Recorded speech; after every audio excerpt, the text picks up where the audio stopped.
Alors aujourd'hui nous allons découvrir ma nouvelle carte graphique. Alors à votre avis team vert ou team rouge, n'hésitez pas à l'écrire dans les commentaires. Donc on va découvrir ma nouvelle carte graphique, savoir pourquoi j'ai sélectionné et bien sûr on va la tester dans cette vidéo. Salut tout le monde, c'est Flo et j'espère que vous avez la forme. Donc je vais vous montrer tout de suite mon ancienne carte graphique pour commencer. Je vais remplacer ma 7800 XT, je change de carte graphique à peu près une fois par an. Donc 7800 XT, j'en suis vraiment super satisfait. J'ai un écran 21/9, je joue de temps en temps, je fais plus de productivité du montage, etc. Mais celle-ci j'aime beaucoup. Donc modèle Power Color Elwood, regardez, c'est le modèle Sakura. Donc c'était la marque à l'époque qui m'avait envoyé, on avait vu cette carte graphique en vidéo. J'avais eu d'ailleurs la 7700 XT, c'était pendant les pénuries, je crois que 2021. J'avais acheté quasiment 1000 €, j'avais fait une vidéo d'ailleurs sur le site Top Achat, c'était vraiment hyper cher. Donc c'était la première fois que j'avais découvert cette marque-là, à chaque fois silencieux, performant. Donc moi j'aime bien le look, hein. Je sais pas ce que vous en pensez. Donc le PCB blanc, etc. Donc j'étais vraiment satisfait de cette carte graphique. Donc juste avant celle-ci, je vais vous montrer, j'avais une RTX 4080. Celle-ci, donc je l'ai eu quelques temps, pareil, à peu près un an, mais ça faisait trop gros dans mon boîtier, c'est ça que j'aimais pas trop. C'est ça qui est vraiment dommage. Donc RTX 4080, je vais sur le site et on va voir ce qu'il y a dans ce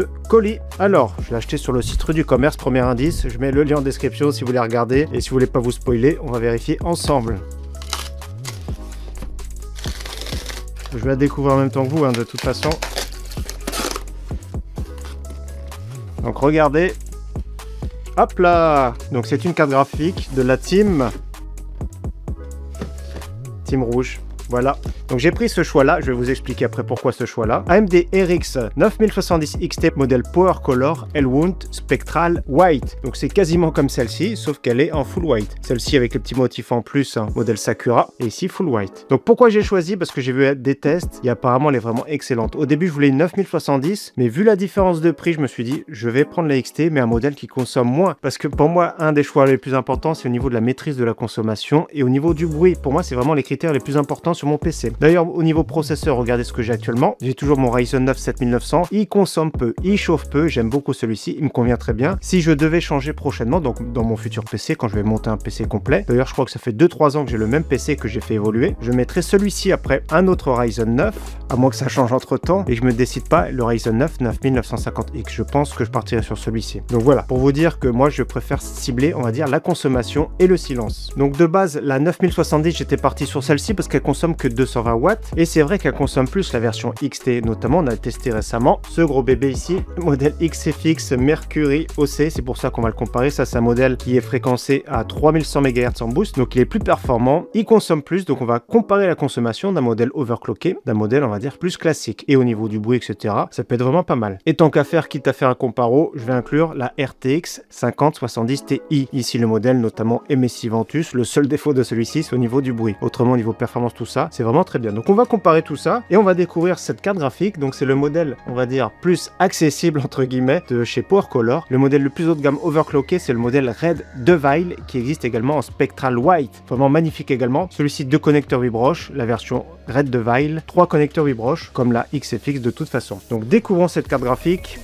J'ai hâte. Voilà.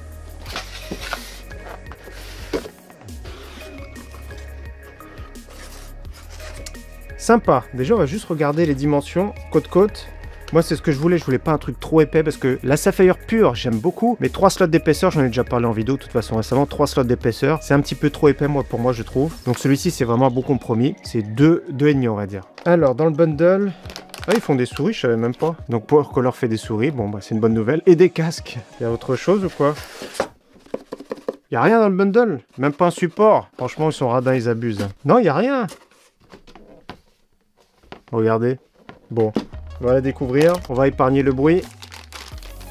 Alors, je mets juste les petites tétines ici, directement dans la boîte. Le petit cache PCI Express. Alors, voici cette RX 9070 de chez Power Color. Donc déjà au niveau du design, comme on voit, bah, ça reprend à peu près l'ancienne génération, on va dire, hein, du système de refroidissement.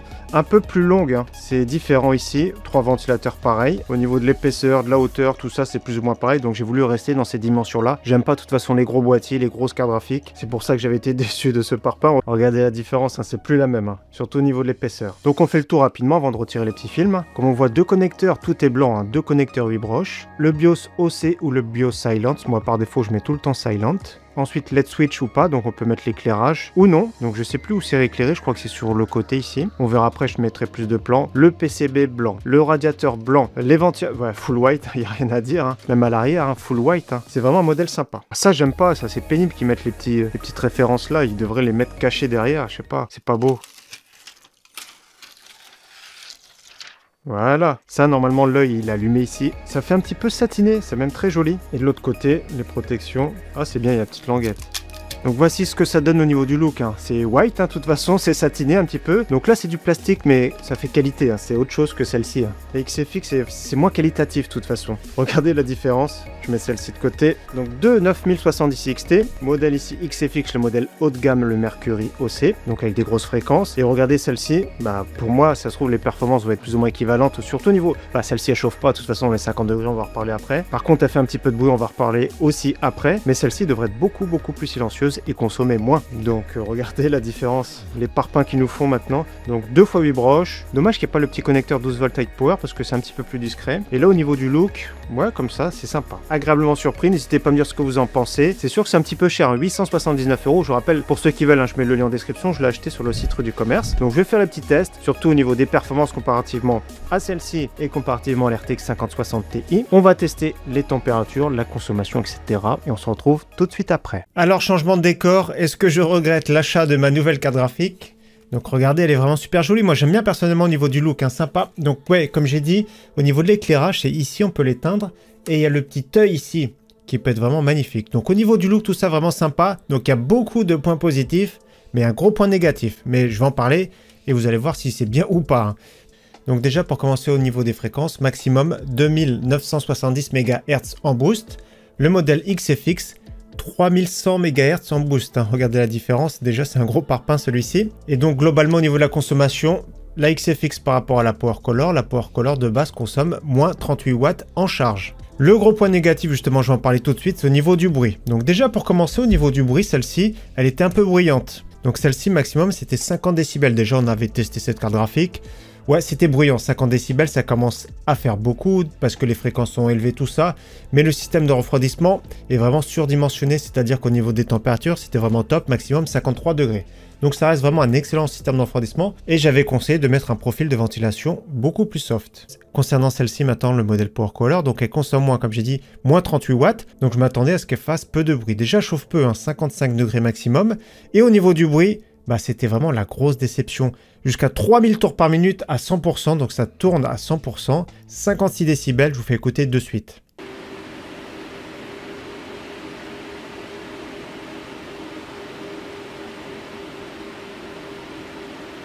Donc ça va pas du tout au niveau du bruit, c'est beaucoup trop bruyant. Je vous conseille pas du tout de garder ce profil par défaut. Donc je vais vous parler après de l'optimisation que j'ai fait avec les pilotes AMD.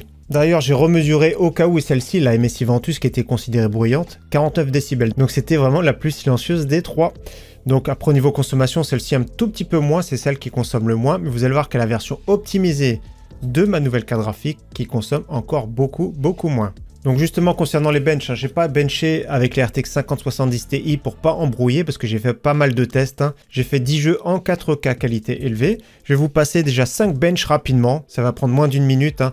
On va voir la différence entre la XFX et le modèle Power Color. On passe au bench. Avatar avec le FSR 3.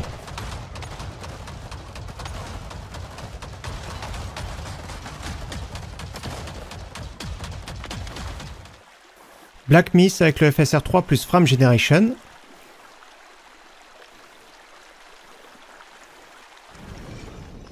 Call of Duty avec le FSR 3 en mode qualité. Cyberpunk 2077.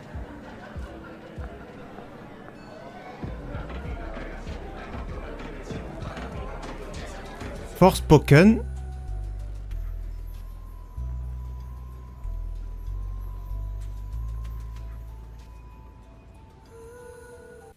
Alors comme vous avez eu peu de différence, le modèle XFX 130 de moyenne, le modèle Power Color 125 FPS de moyenne. Donc c'est vraiment très peu. Autrement, celui-ci, je vais vous montrer la différence entre la version d'origine, la version optimisée. Donc j'ai voulu optimiser surtout le bruit, la consommation. Donc je vous passe 5 benches et j'en parle à suivre. Horizon Zero Dawn remasterisé avec le FSR plus Frame Generation.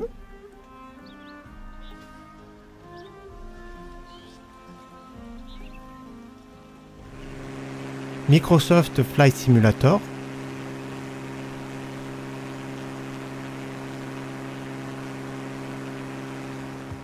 Monster Hunter Wilds avec le Frame Generation plus FSR 3.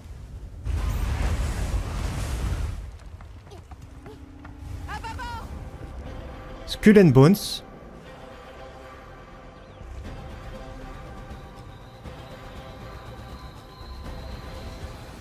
Watch Dogs Légion.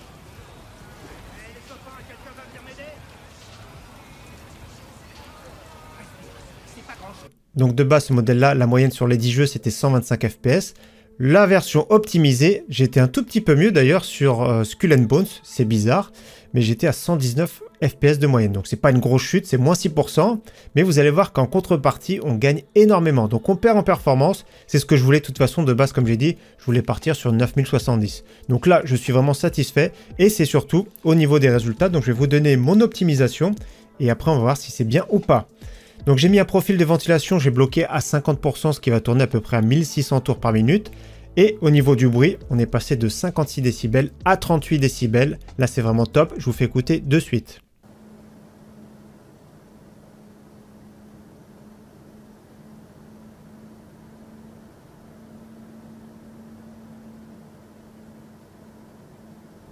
Ensuite, j'ai fait plein de tests. Le meilleur choix que j'ai trouvé à faire, c'était les tensions du GPU. J'ai descendu à moins 50 mV.